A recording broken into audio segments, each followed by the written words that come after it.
Buenas, ¿qué tal, inversores autodidactas? Vamos a continuar con el vídeo de Zoetis. Nos queda por ver muchas cosas interesantes. Creo que lo más interesante, si no viste el vídeo anterior, te sugiero que vayas y lo veas, porque este va a ser continuación del vídeo que hicimos hace unos días de 1 hora y cuarto, y te vuelvo a comentar lo mismo que comentamos en el vídeo anterior. Si estás esperando ver 4 márgenes, un múltiplo y 10-15 minutos hablando de la empresa, creo que este no es tu vídeo ni es tu canal. En el vídeo anterior nos llevamos como 1 hora y cuarto hablando de Zoetis, y este pues yo creo que mínimo se va a ir a la hora y media, si no más, para completar pues más de 3 horas de hablando de una empresa, analizar muy bien en detalle todos sus KPI, toda su evolución, y si puede o no ser una buena inversión, aunque bueno, yo no tengo ni zorra idea, así que ni se te ocurra hacer caso de lo que yo te diga, ¿vale? Vamos a continuar por los KPIs de la compañía, que serían los indicadores que debemos de vigilar. Quizás el KPI más importante, el balanceo entre animales de compañía y livestock, ganadería. Animal de compañía, date cuenta que representa aproximadamente un 70% a fecha del 25 de los revenues de la compañía. Aquí podemos ver una segmentación por especie. Animales de compañía en el 24 venía creciendo a un 12,6 y un 5,4 para el 2025. Sí que tenemos que tener en cuenta que, por ejemplo, Merck, que está un poco más centrado en ganadería, venía creciendo en 2% en el 25 y 6% en el 24. IDEX, que es otro competidor importante y más centrado en diagnóstico, como vimos ya en el vídeo anterior, viene creciendo en el 25 un 11% y un 6% en el 24, un poquito más fuerte. IDEX lo está haciendo realmente bien. Y luego tenemos a Elanco creciendo un 5% en el 25 y el 24. Esto es en animales de compañía, ¿vale? Que representa aproximadamente un 69%, un 70% de los revenues de la compañía, y que ha venido creciendo, porque en el año 22 solamente representaba un 62%. Por otro lado tenemos ganado livestock, que ha crecido un menos 5,5%.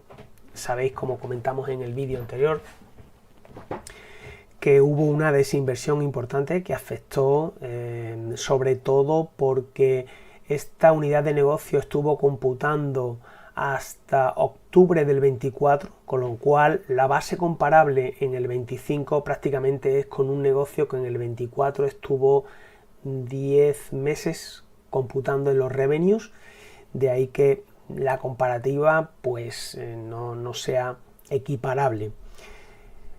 Podemos ver cómo la competencia en la parte o en el segmento del livestock, donde hicimos una desinversión importante, yo creo que no es muy acertado, porque el segmento de livestock permite balancear bastante bien los años malos de animales de compañía, y por otro lado creo que es una desinversión en las cosas de comer. El ganado, una demanda, una población creciente.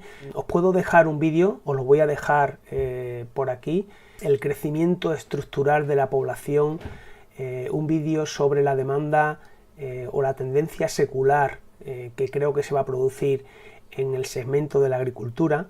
Ahí hablamos cómo la población está creciendo y el terreno arable decreciendo, un problema que, a pesar de que la producción o la productividad en la agricultura va en aumento, hay que considerar, y creo que en los próximos o la próxima década lo que es el segmento o el sector agrario va a ir bastante bien. Entonces, en esta línea, te dejo el vídeo por ahí, le echas un vistazo y creo que merece la pena. Creo que estamos hablando de las cosas de comer y creo que no es muy acertado desinvertir en esta línea. Entonces la parte de livestock podemos ver, por ejemplo, como Merck, que se está focalizando mucho en ganadería, pues creció un 13% en el 25 y un 4% en el 24, y IDEX, que está más centrada en diagnóstico, sobre todo en animales de compañía, pues creció un 8% en el 25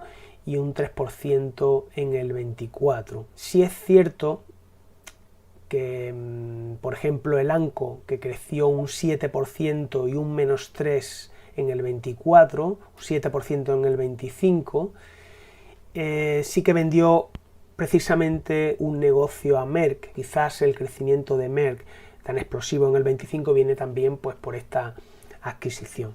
Lo que está claro es que este driver, el balanceo entre animales de compañía y livestock, es realmente importante, porque animales de compañía tiene un margen bruto del 80% en Estados Unidos versus un 55% de ganadería, y cada punto porcentual de trasvase de revenues de ganadería a la parte de animales de compañía supone aproximadamente como 25-30 puntos básicos de expansión del margen bruto.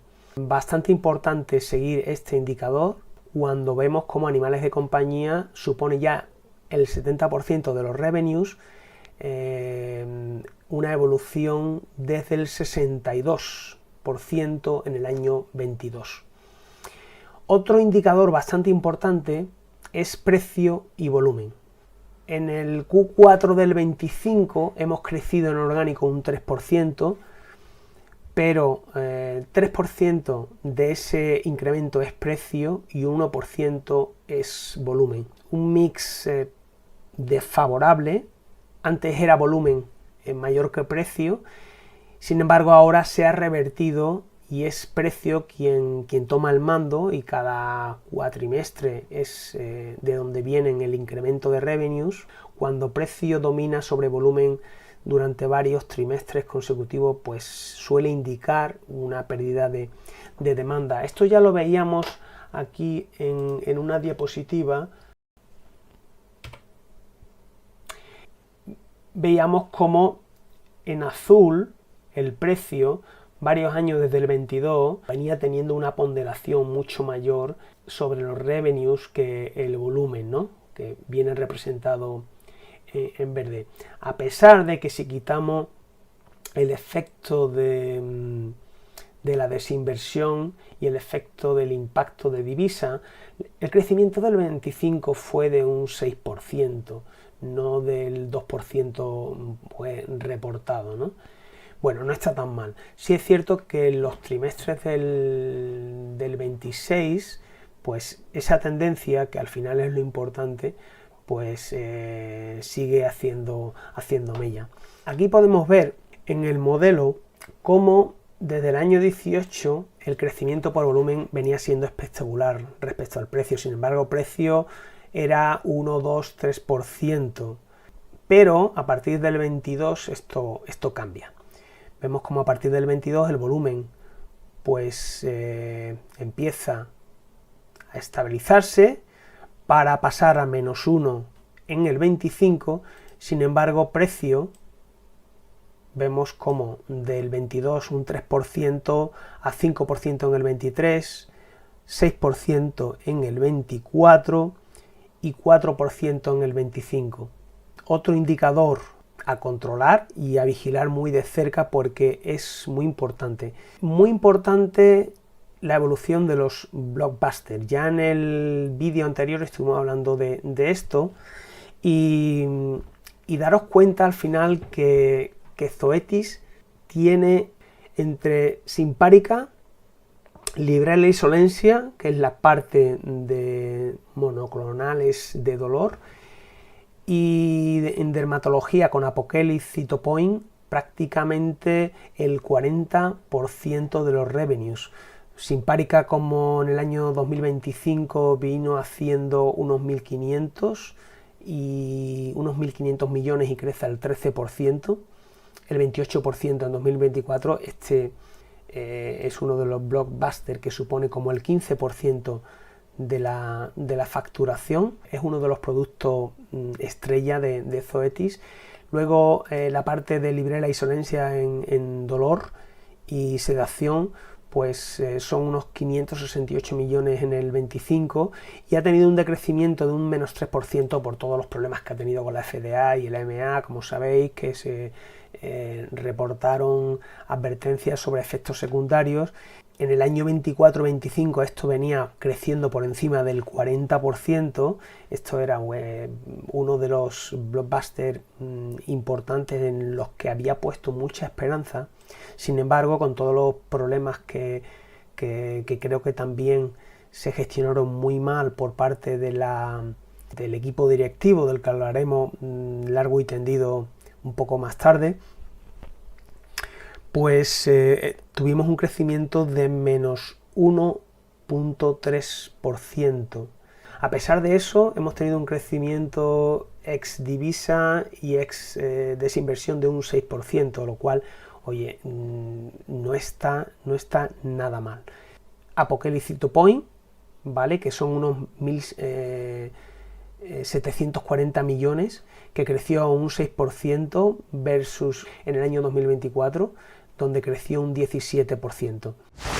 En el momento en el que los problemas con Librela y Solensia se minimicen, a pesar de que ya reportó Zoetis que de 18 millones de dosis, solamente un 1% habían reportado efectos secundarios, el regulador veterinario de Reino Unido, el VMD, publicó que la mortalidad tenía tasas bastante bajas, era como entre 1 y 10 cada 10.000 animales tratados. Con lo cual el riesgo-beneficio en aquellos animales en los cuales estuviera indicado, pues era satisfactorio. Otro de los KPIs que tenemos que vigilar es el balanceo entre Estados Unidos y internacional y la expansión geográfica. Si cerramos un poco esto, aquí podemos ver esta segmentación. Vemos como Estados Unidos ha ido creciendo en los últimos 9 años a un 8,49 CAGR anual compuesto. En el año 25 el crecimiento en Estados Unidos fue de menos 0,5, prácticamente plano, pero venía de crecer a un 11,4 en el año 24. Estados Unidos ya representa un 53% de los revenues. Veis como desde el año 16, que representaba un 50,6, pues ha venido creciendo y cada vez supone un apartado, digamos, un segmento más importante dentro de revenues. Pero Estados Unidos podemos segmentarlo entre animales de compañía en Estados Unidos y livestock. Siguiendo dentro de Estados Unidos, vemos como el crecimiento de animales de compañía creció en el 24 un 14,9, casi un 15%, y en el 23 un 15% y en el 22 un 17%, para ralentizarse un poco al 4,3% en el año 25. Hombre, yo creo que tampoco está tan mal. Sí que los cuatrimestres pues son un poco decepcionantes, pero es claro, es que hemos tenido varios años de unos crecimientos bestiales con subida de precios bastante agresivas, ¿no? Que creo que ahí ha sido un error de la compañía de realizar estas alzas de precios tan agresivas. Estados Unidos pues ya representa el 83%, companion animal, animales de compañía, representa el 83% de los ingresos en Estados Unidos. Es realmente bastante significativo. Y si nos vamos a Estados Unidos, pero la parte de livestock, hemos tenido un decrecimiento del 14%, teniendo en cuenta también esa desinversión, pero también veíamos como pues, otras empresas de la competencia, aún con desinversiones, quizás no del calibre, porque prácticamente la desinversión en livestock suponía como un 17, 20, 21% de los revenues de livestock, con lo cual era una desinversión importante. Supone un 9% de los revenues y dentro de Estados Unidos aún supone un 17,1% de los revenues de Estados Unidos su unidad de livestock. Y luego tenemos la parte de internacional. La parte internacional que viene creciendo a un 6,62 anual compuesto, es un 45% de los revenues, con lo cual es importante, a pesar del peso de Estados Unidos.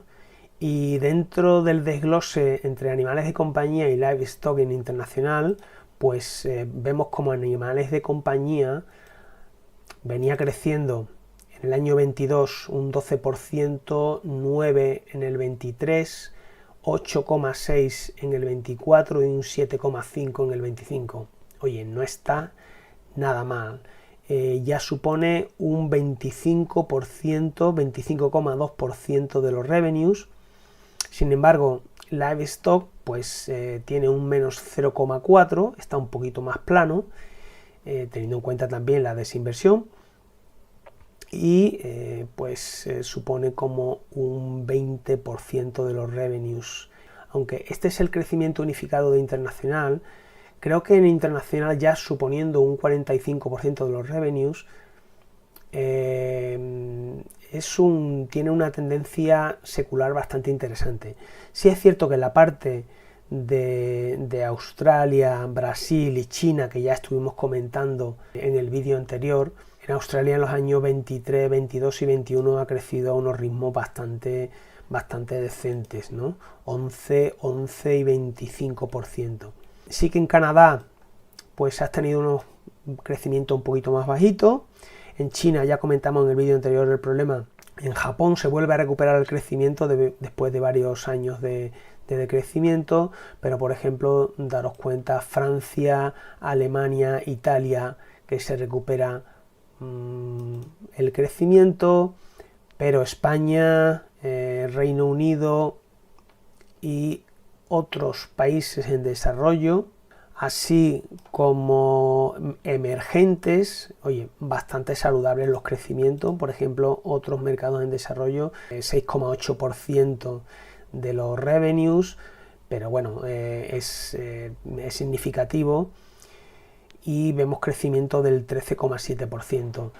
Todos estos países, a medida que se desarrollen y se incremente la demanda de proteína animal, creo que hay una demanda, vamos a tener una tendencia muy positiva que hay que vigilar, porque yo creo que la parte de internacional va a tener mucho que decir los próximos años.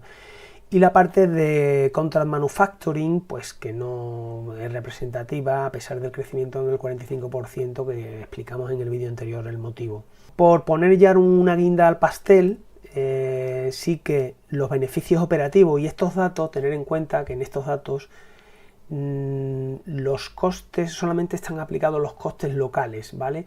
Los costes centralizados, como marketing y los costes de estructura y amortizaciones y demás, no están imputados porque son costes globales que se imputan proporcionalmente, pero daros cuenta que Estados Unidos pues representa un 67% del margen operativo de Estados Unidos y un 60% del total de la compañía, y el internacional pues un 53%, 39,7, 40% del beneficio operativo de la compañía. Ambos creciendo en Estados Unidos al 3,1% y el 6,9% en internacional. Un crecimiento bastante importante, como veíamos, internacional, un dato a vigilar.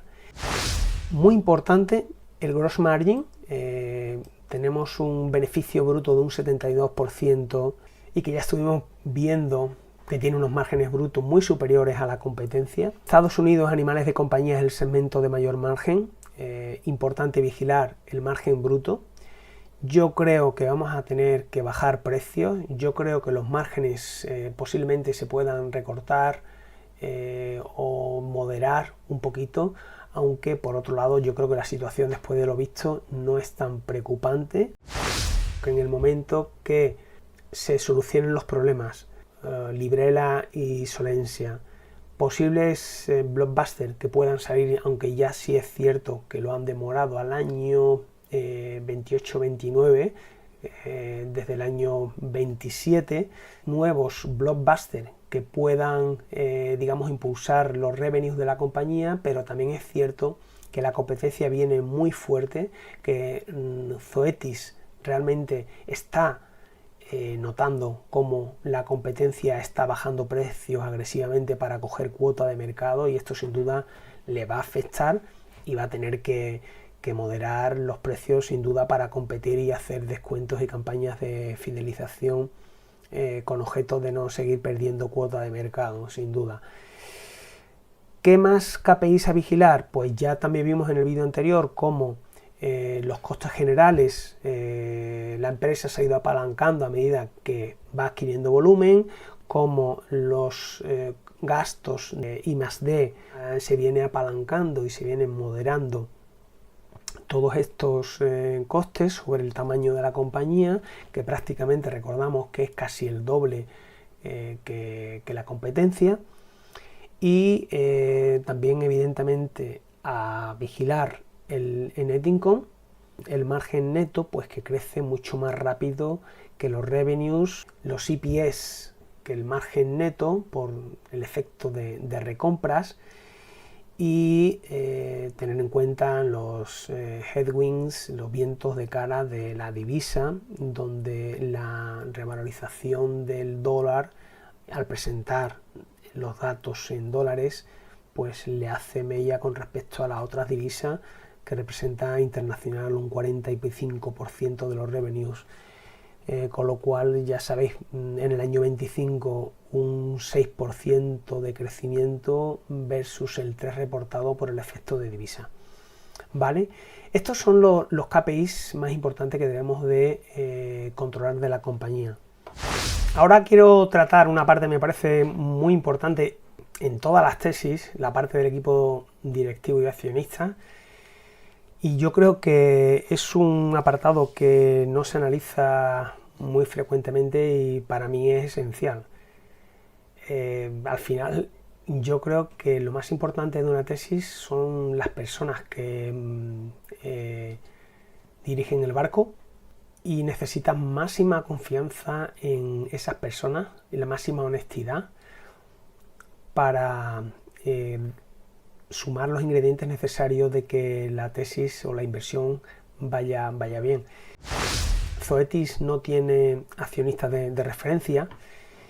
Esto pues puede conllevar una autocracia del equipo directivo, en el sentido de que al no existir inversor de referencia puedan tener mayor poder del deseable en la compañía, y esta autocracia del equipo directivo puede llevar a un acomodamiento, porque el ser humano pues por tendencia natural se suele acomodar si las condiciones lo permiten, y la falta de alineación con los intereses de los inversores, ¿no? También es cierto que el hecho de que no haya accionistas de referencia pues puede dar lugar a que activistas con un 2-3% puedan exigir pues un asiento en el consejo directivo y puedan hacer cambios o despedir al CEO. Esto incluso puede ser deseable. A mí la verdad que las empresas que entran activistas con track record no me disgusta para nada, porque al final creo que como inversores suelen estar alineados con los inversores porque se juegan su pasta, ¿no? Sin duda. La CEO, que es Pete Christine, desde el año 2020 tiene 54 años y conoce muy bien a Zoetis porque formó parte del equipo fundador que diseñó la empresa cuando pertenecía a Pfizer. Tiene experiencia en operaciones, en cadena de suministro, muy enfocada en la parte de innovación y en la parte de estrategia comercial. Entonces, bajo su gestión, pues cierto es que se ha consolidado el lanzamiento de algunos blockbusters como Simpárica, y su perfil no es muy financiero, es más bien de comercial o de desarrollo de mercado. Y por otro lado tenemos a Joseph Weteny, que es el CFO desde junio del 21. Aquí sí que comentar pues que vale, el anterior CFO era Glenn David, que ocupaba el cargo desde el 2016, y Glenn fue despedido por mantener una relación con una compañera sin comunicarlo al equipo de recursos humanos, que allí está bastante penalizado, con lo cual se le invitó a salir y se fichó al actual CFO. A mí, sin duda, la pérdida de Glenn me parece una pérdida de talento clave en la compañía. Glenn era más de la vieja escuela, más de control de costes, y pues viene un poco, no sé, o llegó en la época de euforia donde todo iba de maravilla, con planes agresivos de retorno de capital mediante deuda, la recompra en máximos históricos, en fin, lo que ya todos sabéis, ¿no? A mí una cosa que me ha llamado la atención es el cambio de discurso en la directiva. La directiva venía mostrando una confianza absoluta en los monopolios que tenía en dermatología con Apoquel y Cytopoint, o en dolor con Librela y Solensia, el dominio que tenían en animales de compañía, pensando que era inmune a las crisis, y que los dueños no escatimaban en gastarse el dinero en los veterinarios. Y ahora, en el año 26, el discurso cambia totalmente. Ya entonces, en el último annual report, en el 10K, pues ahora se hablan, tras los resultados decepcionantes, después de la caída en Estados Unidos, pues cambia el discurso. Ahora hablan de sensibilidad al precio, reconocen que las familias están hasta el cuello y que las subidas de precio pues están haciendo mella, una disminución del tráfico hacia las clínicas veterinarias, que cayeron un 3%. Pero a ver, yo no quiero un equipo directivo que me cuente lo que ha pasado. Yo quiero un equipo directivo que se adelante a los acontecimientos. Esto no se podía prever, en serio. Esto lo han visto ustedes ahora cuando te lo enseñan a los datos. Para eso necesito yo un equipo directivo. Un equipo directivo tiene que estar viendo esto antes de que ocurra. No contármelo cuando ha pasado.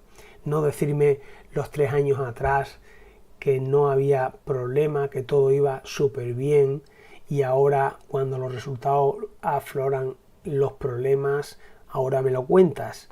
Reconocen aumento de la presión competitiva, reconocen los lanzamientos de los competidores como Elanco y Merck, pues que están presionando sus líneas de producto, y bueno, esto denota al final pues que se han pasado 2 pueblos subiendo precios, y que ahora pues evidentemente esos altos márgenes ha llamado a nuevos competidores que evidentemente vienen para quedarse, y esto pues termina en guerra de precios y que subsistirán los más fuertes, con lo cual podemos ver unos años donde haya guerra de precios y alguno pues pueda salir de la ecuación. Esperemos que no sea Zoetis.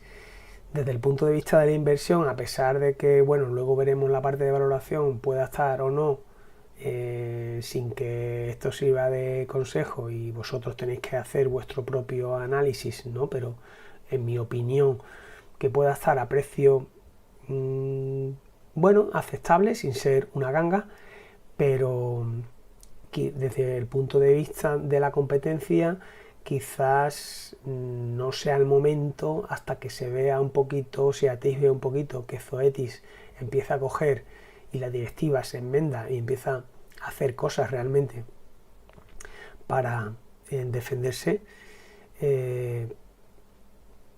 quizás no habría que entrar con gran parte del capital, porque aquí puede haber muertos. Choque de realidad. Zoetis ha pasado de vender una narrativa de crecimiento, de alta fidelidad, a un mercado que se está enfriando, que la competencia les está presionando. No, tío, no. Cobran mucha pasta, ¿me entiendes?, para hacer esto, que lo podría hacer cualquiera. Entonces, oye, yo me he puesto aquí un poco, he hecho en esta diapositiva, que lleváis viendo un rato, está un poco analizando el nivel de cumplimiento del management desde el 22 al 25, ¿vale? Cómo ha ido evolucionando para que se vea un poco mejor qué ha estado pasando y cómo han ido virando, y ver cómo ha ido respondiendo la directiva a cada uno de estas palancas. Una de las prioridades estratégicas, según los Annual Report, es la parte de innovación, donde es cierto que Zoetis es muy fuerte. En el 22 sacan como nuevo biológico Librela y Solensia, se aprueba en el 23, pero en el 23 no se menciona ningún riesgo regulatorio. Celebran en el Annual Report del 23, celebran que Librela pues va a tener unos crecimientos espectaculares, pero es que ya en el 23 la EMA tenía más de 20.000 adverse events, efectos secundarios registrados, y la CE había abierto una investigación antitrust. A ver, no me parece que una directiva, conociéndose ya estos datos, no haga mención en el Annual Report a estos acontecimientos. Me parece una ocultación de información, y esto menoscaba la confianza de los inversores en la directiva. Que, bueno, yo no sé, la CEO a lo mejor pues lleva muchos años en el cargo, conocer la empresa muy bien, pero creo que se ha acomodado o no está actuando con toda la honestidad que, al menos bajo mi punto de vista, yo le demando a los equipos directivos de mis inversiones. Con lo cual, bandera amarilla, naranja fuerte, ¿vale? Y en el Annual Report del 23 hablaban pain growth driver for years to come, es decir, crecimiento en dolor por venir. Entonces llega el 24 y a mitad de año rebajan el guidance. Con lo cual os podéis imaginar cómo afecta esto a la acción. Y en el año 25 pues ya la FDA pues anuncia los problemas de seguridad y las ventas de Librela y Solensia menos 15%. Sí que es cierto que hay 12 potenciales blockbusters en el pipeline, aprobaciones esperadas para el 27, 28 y 29, pero es que en el Annual Report nueva bandera amarilla, porque pivotan de hablar de un horizonte temporal de un año, pues ya pasan al 27-29 los nuevos catalizadores. Tampoco gusta que en tan corto espacio de tiempo pues viren tanto las expectativas del management, poca confianza, y eso da inseguridad, ¿no?, a los inversores. El segundo, o prioridades estratégicas que el management nombra o comenta en los Annual Report, es el crecimiento superior, a tener un crecimiento superior al del mercado, ¿no? Aquí sí que es cierto que el guidance, en el 22 dieron un guidance para el 23 de 6-8%, ¿vale? En el 23 tiene un crecimiento del 7% operativo, y mientras el mercado creció al 6%, ¿vale? Chapó. crecieron por encima del mercado. En el 23 dan un guidance de 9-11% operativo para el 24. En el 24 resultados de 11%, el mercado un 7%, chapó, cumplen expectativas. En el 24 dan guidance 6-8% para el 25 y el resultado operativo, quitando desinversiones y divisa, pues un 6%. Chapó, oye, si ahora están dando un guidance 6-8% para el 26, pues, ostras, me lo debería de creer, ¿vale? Pero puede fallar. Sí que es cierto, por poner un pero, que, claro, volumen negativo, Librela menos 15%, y en el 24 pues no anticiparon nada de la caída de Librela, y esto era visible desde el Q3 del 24. O sea, algo que es visible desde el Q3 del 24 y tú en el Annual Report de todo el año no comentas nada, bandera naranja fuerte, por no decir roja, o sea, porque ya van dos. Y el tercer driver es Capital Allocation, digamos tener a modo ajustado Net Income crecer más que el revenue, esto es fácil. Retornos de capital vía buybacks y margen bruto ajustado, expansión de márgenes brutos, ¿vale? Aquí en este sentido, tanto 22, 23, 24 y 25, cierto que ha cumplido, los net income han crecido al 11% versus los revenues al 8%. También en el 23, 24, 25 los revenues, el net income ha crecido más que los revenues.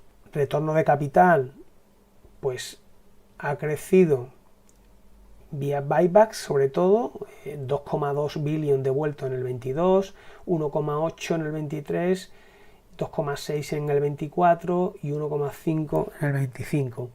Y aumento del gross margin, pues también hemos pasado del 69,6 en el 22 al 72 en el 25, claro, subiendo precios. Mencionar, hay en el año 25 una redefinición de lo que es éxito para el management. Cuando todos estos años el management ha venido hablando de por encima del mercado, estamos por encima del mercado, crecimiento por encima del mercado, pues la narrativa en el año 25, en el Annual Report, ha pasado a crecimientos sólidos. Con lo cual, un cambio de narrativa total en el equipo directivo. Y todo esto pues nos viene un poco a resaltar la importancia de analizar el management cuando analizamos una compañía. Me gusta analizar de dónde viene la alineación del equipo directivo, el salario tanto del CEO como del CFO. El salario base pues viene a representar un 8%, un 15% en el caso del CFO, y luego tenemos un 12% y 15% en la parte de incentivo anual y un 80% en la parte de incentivo a largo plazo. No está mal, el 80% del salario esté fijado a los incentivos a largo plazo y no a corto plazo, pero vamos a ver estos incentivos, ¿vale? Vamos a ver estos incentivos. Resulta que cuando hablamos de incentivo anual, lo que es el AIEP, tanto en el año 22 como 23, 24 y 25, resulta que los revenues ponderan el 40%. Los revenues ponderan el 40% en este incentivo anual, el incentivo a corto plazo, ¿vale? 96% target, máximo 104 target. ¿Qué quiere decir esto? Pues que para tener, digamos que para que ese 40% puntúe, tienen que alcanzar al menos el 96% del objetivo, y si superan el 100% digamos que el incentivo se incrementa proporcionalmente hasta un máximo de 104%. A ver, señores, si yo tengo un incentivo que pesa un 40% para mi incentivo anual de incrementar revenues, ¿vale? Yo tengo un incentivo a subir precios, porque simplemente subiendo precios subo revenues. Subo precios, altos márgenes, esto incentiva entrada de competencia, esto incentiva reducción de volumen, reducción de cuota de mercado, destrucción de la demanda. Los incentivos de los accionistas no están alineados con los incentivos de la directiva. La directiva tiene un incentivo a incrementar revenues, sea como sea, para cobrar su bonus. El siguiente que pondera al 40% son los EPS adjusted. Si mi incentivo son los EPS, ¿cuál es mi incentivo? Endeudarme para hacer recompras. ¿Por qué? Porque si yo recompro acciones, mis EPS van a crecer, a pesar de que a lo mejor mis ingresos no lo hagan. Eso me va a ayudar a cobrar mi bonus. Aquí, si vemos en esta gráfica, ¿vale? Podemos ver la deuda emitida en gris.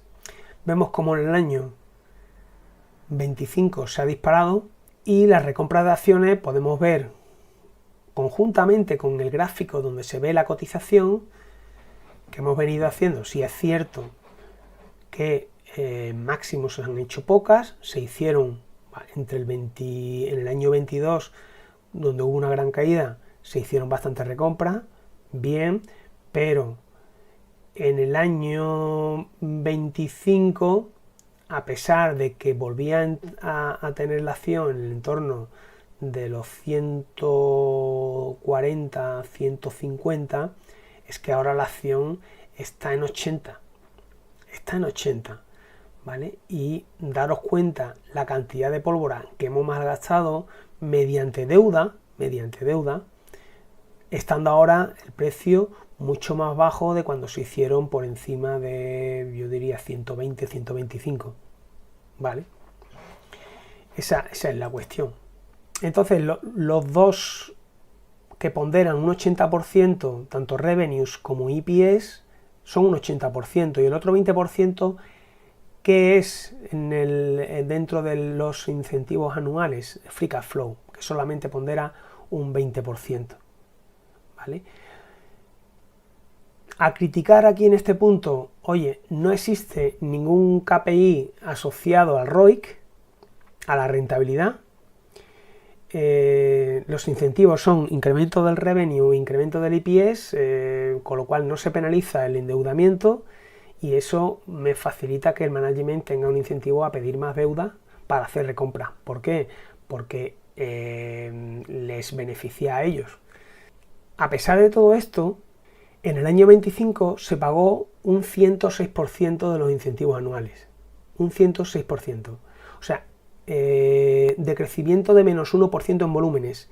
Un año en el que Librela pierde el 15% de las ventas. Un retroceso en venta de menos 15.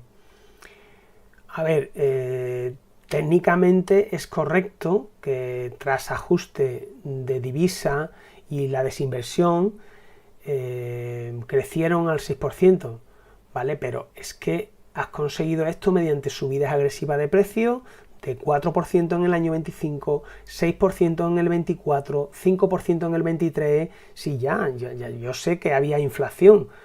Todo esto ha generado una subida de precio y has quemado el mercado. Es que lo has quemado.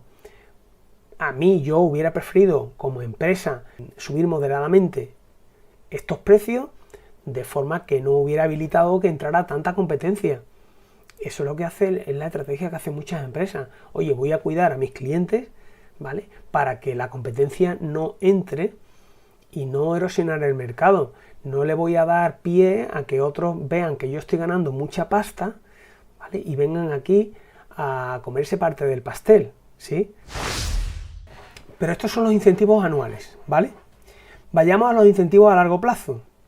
Los incentivos a largo plazo tenemos 22, 23, 24, el 50% en PSUs, ¿vale? Que son Performance Share Units, es decir, acciones ligadas al rendimiento, ¿vale? Por rendimiento. O sea, yo recibo unas acciones en gratificación, una gratificación en acciones, según si alcanzo ciertos rendimientos, ciertos KPIs, que ahora vamos a verlo.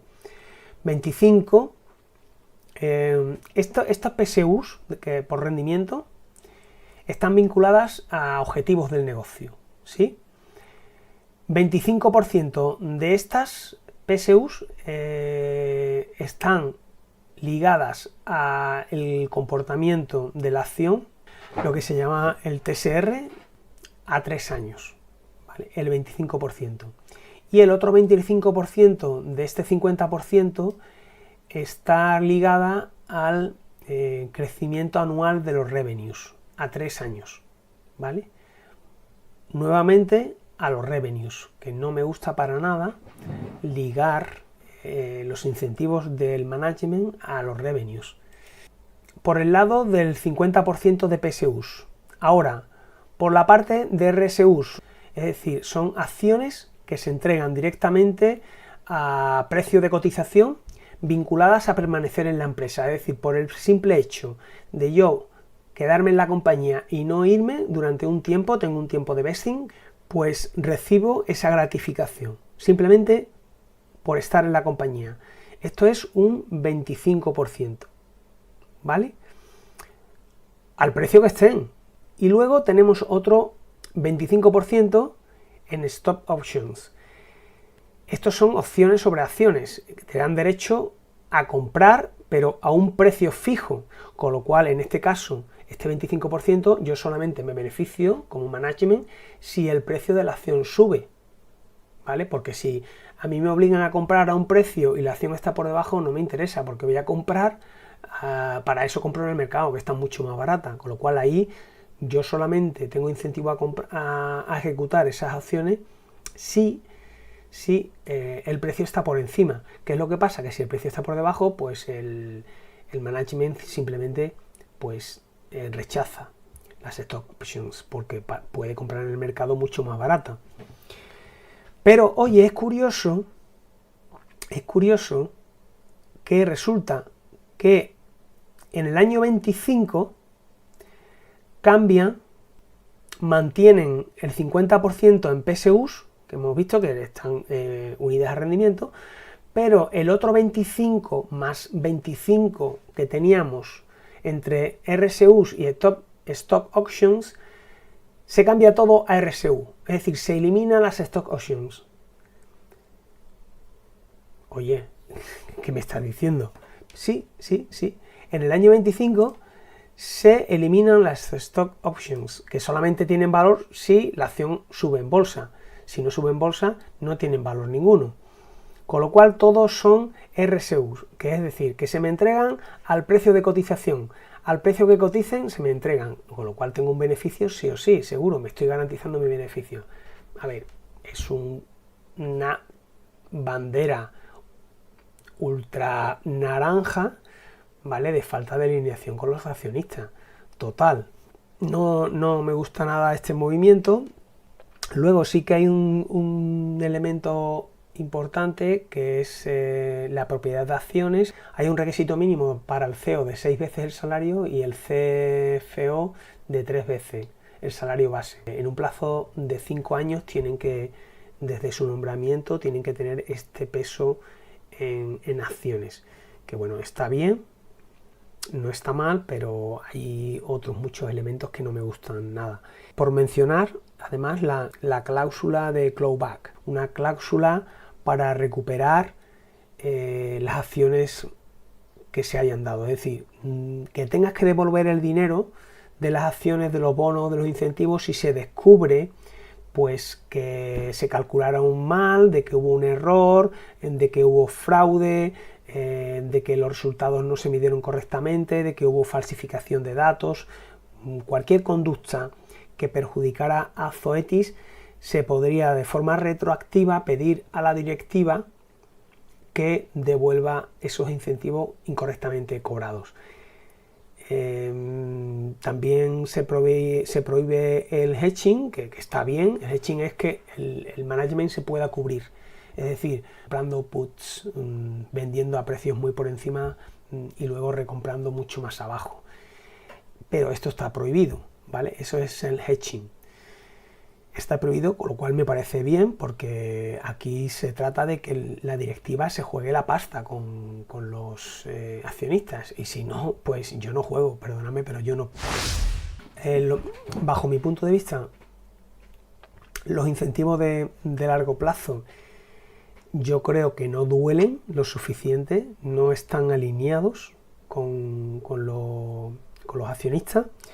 Se eliminaron las stock options, que solamente tienen valor si sube la acción, y se sustituyeron por RSU, que da igual, tienen valor suba la acción o no.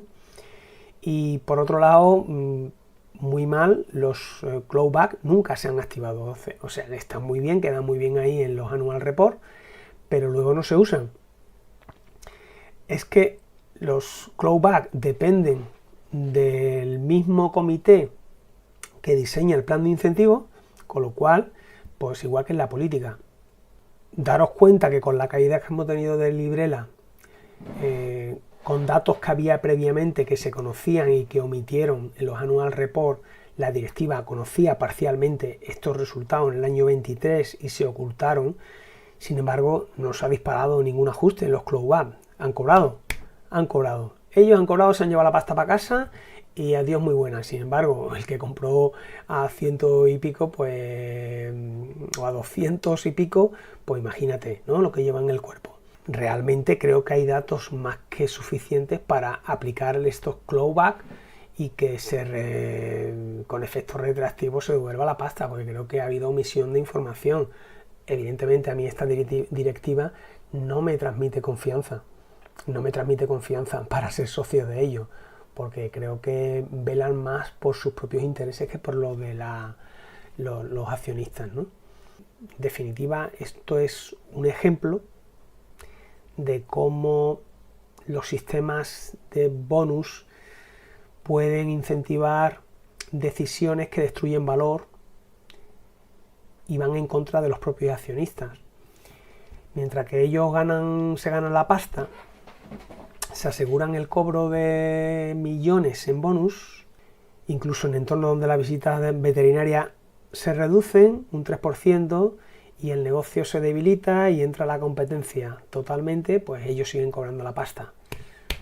Esto es bolsa, amigos. Esto es bolsa.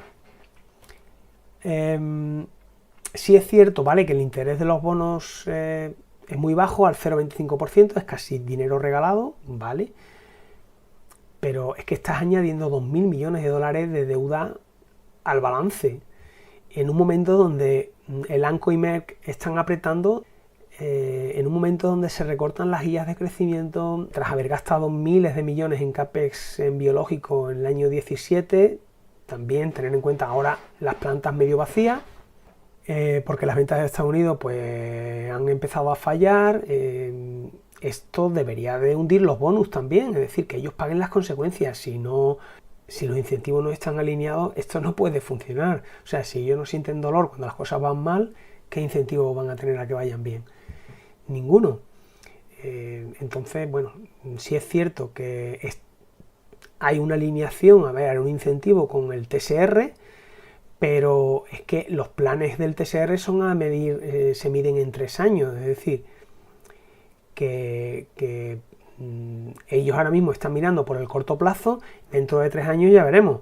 Lo mismo, dentro de 3 años se ha recuperado la acción y puedo cobrar también los incentivos a largo plazo. Es decir, esta deuda va a reducir el ROIC totalmente.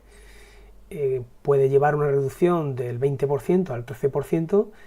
Si Zoetis solía cotizar a múltiplos premium porque era una empresa de muchísima calidad, cotizando por encima de 30 veces o incluso 35 los beneficios, claro, tras este segundo fallo de guías en el año 26, el mercado le baja la prima, se comprime el PER a 12 veces, con lo cual yo creo que bajo este paraguas quizás habría que asignar un múltiplo más en la línea de 18 veces hacia abajo, 16, 18 veces, pensar en una reducción del ROIC para los próximos 3 años y asumir que tomará tiempo que la directiva recupere la confianza de los fondos de inversión para que vuelvan a la acción.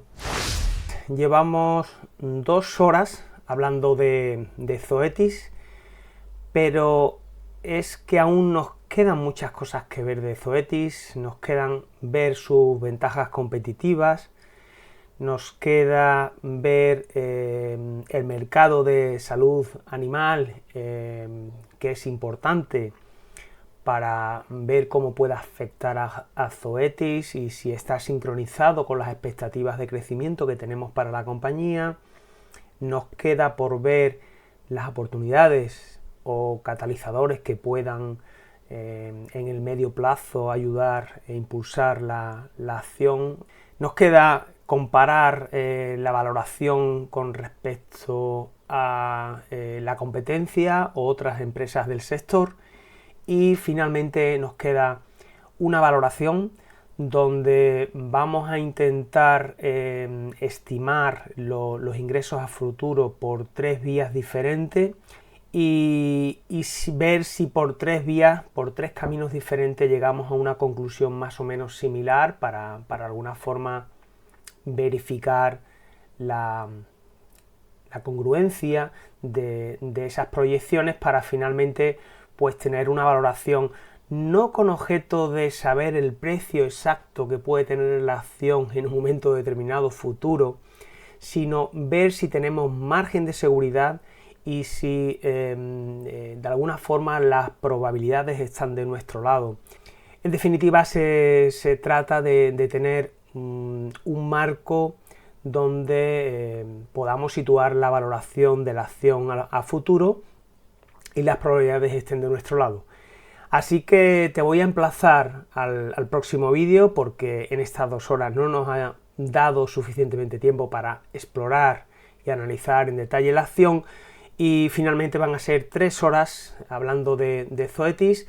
Te animo a que dejes en tus comentarios de todo lo que hemos visto en estas 2 horas hablando de Zoetis, qué crees que se ha quedado en el tintero, qué detalles crees que se nos han olvidado, sobre qué cosas no estás de acuerdo. Comenta aquí abajo si llevas la acción, si estás pensando en incorporarte o si finalmente estás decepcionado, ni la tocarías con un palo o estás dispuesto a venderla. ¿Qué piensas sobre Zoetis? Y bueno, te emplazo al próximo vídeo para finalmente terminar la tesis. Se te agradecería enormemente que dejes tu comentario, que dejes tu like, que te suscribas al canal para recibir próximos vídeos sobre tesis de inversión, sobre empresas interesantes que pueda haber en el mercado, que no te cuesta nada, que es gratis. Un simple acto como dar un like o dejar un comentario o suscribirte realmente reconforta bastante a todas las personas que dedicamos bastante tiempo a compartir el trabajo y las horas de estudio de esta empresa. Así que, bueno, te veo en el canal, muchas gracias por llegar hasta aquí y bueno, un saludo autodidacta.